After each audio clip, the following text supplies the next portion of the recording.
Eu sou Guilherme Canella, cientista político, e eu coordeno a área de comunicação e informação da Unesco no Brasil. A Unesco é a Organização das Nações Unidas para a Educação, a Ciência e a Cultura.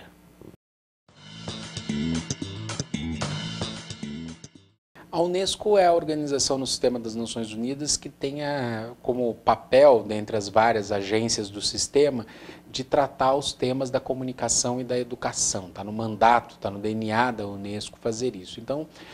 desde a criação da Unesco no pós-Segunda Guerra Mundial, a Media Literacy passou a ser, ou a educação para a mídia, ou a educomunicação, como queremos rotular, passou a ser um elemento muito importante nas diversas ações que a organização desenvolvia e desenvolve pelo mundo todo, tentando fazer esse link entre duas áreas fundamentais do seu mandato, comunicação e educação. Então, aqui no Brasil, eu sou a pessoa que coordena essa área da Unesco, debaixo da qual os programas de mídia e educação estão inseridos. O nosso papel é, sobretudo, tentar trazer o conhecimento que a Unesco produz no cenário internacional a partir das experiências coletadas, experiências e políticas públicas coletadas em vários países, trazer isso para o contexto brasileiro de maneira analisada, contextualizada e não caindo de paraquedas um conceito que possa fazer muito sentido fora daqui, mas aqui precisa de adaptações. Mas o nosso papel como agência de cooperação técnica internacional é exatamente esse, criar pontes entre os diversos atores que tratam dessa temática. Nesses últimos 10 anos, antes de me somar à equipe da Unesco, eu trabalhava como coordenador de pesquisas da Agência de Notícias dos Direitos da Infância, a ANDI. E a ANDI cumpre um papel no Brasil que é fundamental na equação mídia, educação, educomunicação, que é o papel de media watcher, é o papel daquele observador da mídia que vai fazer isso de maneira objetiva, aprofundada, entendendo a observação não como um fim em si mesmo, como uma crítica pela crítica, mas como um elemento de construção do passo seguinte, que é a qualificação da mídia naqueles campos ou naqueles setores onde ainda há lacunas, há questões a serem melhoradas e aprofundadas. Então, o trabalho que a ANDI desenvolve de analisar o conteúdo da mídia sobre vários direitos humanos, inclusive o direito à educação, me parece que desempenhou um papel muito interessante no Brasil nos últimos 15 anos, que foi ajudar os diferentes atores, os jornalistas que produzem a notícia, as fontes de informação que são fundamentais para a construção da notícia, o público, leitor, telespectador, a ter uma visão mais coerente, mais coesa e mais consolidada sobre a mudança que é necessária. Mídia é mais ou menos que nem seleção brasileira. Todo mundo tem opinião sobre o jogador que deve ir, sobre se está bom ou se está ruim. Mas muito frequentemente essa opinião é uma opinião pouco fundamentada e etc. Então todo mundo tem opinião sobre se a matéria, o programa foi de qualidade ou não foi de qualidade. Mas ter essa opinião fundamentada em dados concretos ajuda a estabelecer um diálogo mais aprofundado, mais parceiro com os profissionais da notícia, com os profissionais da comunicação. Então a minha impressão é que é praticamente impossível se fazer educomunicação sem a presença dos chamados media watchers, dos observadores de mídia, e a ANDI cumpre esse papel como outros, o Observatório da Imprensa, a Rede Nacional de Observatórios da Imprensa.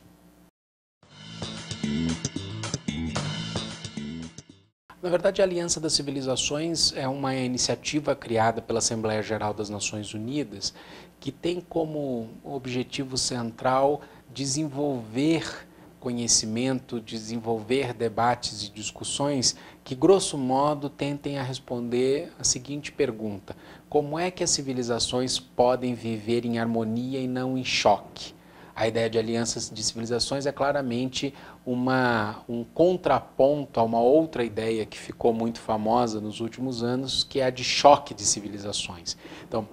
nesse âmbito de como promover essa aliança, essa harmonia de civilizações, um conjunto de áreas temáticas centrais foi designado, num primeiro momento, como sendo esses pilares da discussão que deve seguir adiante nos próximos anos. E uma dessas áreas é a área de mídia e educação, a área de comunicação para os direitos humanos, para a educação. Então, a inclusão, não só pela Unesco, mas pelo Secretariado das Nações Unidas, do tema Media Literacy, mídia e educação, no âmbito da Aliança das Civilizações, decorre de uma constatação, de uma premissa do sistema das Nações Unidas, que essa agenda de aproximar as culturas, de fazê-lo com que elas dialoguem, não seguirá adiante da maneira como poderia seguir se a agenda da mídia e educação não estiver presente, se ela não puder ser utilizada como uma ferramenta muito importante para a consecução desse objetivo. A discussão proposta pela academia brasileira, pelos atores brasileiros e latino-americanos, ao colocar um termo muito interessante e instigante, que é o termo educomunicação, como um complemento, como um elemento de valor agregado à discussão que acontecia nas últimas décadas, que era chamada de mídia e educação, de media literacy, nos parece uma proposta muito interessante no sentido de reforçar a ideia de que esses dois campos, mídia e educação, não devam ser vistos como um mas como um amálgama. Então, a ideia de educomunicação nos parece interessante no sentido de que nós estamos quase que tratando de um campo novo, de uma ideia nova. Mas se a gente olha o conceito desses elementos, seja chamando de media literacy, seja chamando de educação para mídia, seja chamando de mídia e educação, o que importa é que os elementos que estão dentro dessas palavras, desses rótulos, eles são muito semelhantes, né? No sentido de que hoje todos mais ou menos, chamemos como chamemos, temos uma impressão de que isso é fundamental para a agenda dos direitos humanos, que não se trata somente de um conhecimento teórico, mas do fazer midiático que deve ser levado adiante, que a formação dos professores é fundamental nesse sentido. Então, a minha impressão é que a educomunicação, ou como queiramos chamar, desde que esses elementos fundamentais estejam presentes debaixo do rótulo que se decidiu dar, desde que esses elementos, portanto, estejam presentes, ela pode dar uma contribuição fundamental para o avanço dessa agenda, na qual a comunicação e a educação não devem ser vistas para esse fim como duas agendas separadas, ainda que caminhando junto. Elas devem ser vistas como uma agenda simbiótica, sinérgica,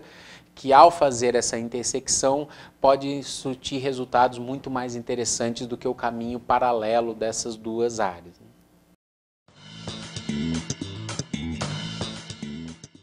Na verdade, como eu colocava, uma das nossas expectativas do mundo inteiro é que essa discussão da mídia e educação, ou da educomunicação, ela precisa ganhar uma força muito grande na formação inicial dos profissionais. E aí é claro que a gente pensa num primeiro momento, sobretudo no profissional que vai entrar depois na escola. Então, portanto, o professor da educação básica, etc. Mas é claro que não precisa ser só ele. O educomunicador ou o profissional de mídia e educação, ele pode ter entrada em diversos setores da sociedade. Então, ter essa formação inicial, ainda no nível da graduação e não mais apenas da especialização ou da pós-graduação, nos parece um caminho muito sólido para que essa se torne uma agenda mais sustentável. Então a Unesco vê com muito bons olhos a criação dessa licenciatura da USP, esperamos que seja uma prática que se espalhe por outras universidades públicas e privadas do país.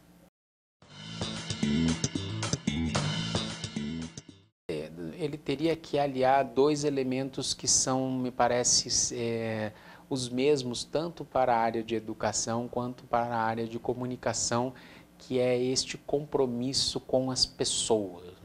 O educomunicador tem que estar muito antenado com as necessidades dessa sociedade do conhecimento, que é uma sociedade que deveria estar mais voltada para o ser humano e para o desenvolvimento humano do que para as máquinas e os artefatos, ainda que as máquinas e os artefatos sejam um componente fundamental, mas apenas uma ferramenta neste processo. Então, as características fundamentais do educador comunicador, que estão presentes em vários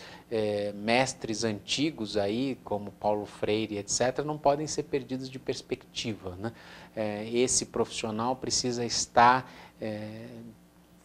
de maneira muito sóbria, concreta, consistente, antenado com essa nova realidade em que a sociedade do conhecimento está dedicada às ideias, a uma economia que é uma economia muito diferente daquela que a gente tinha no passado, a elementos de inovação e de criatividade e, sobretudo, de respeito aos direitos humanos.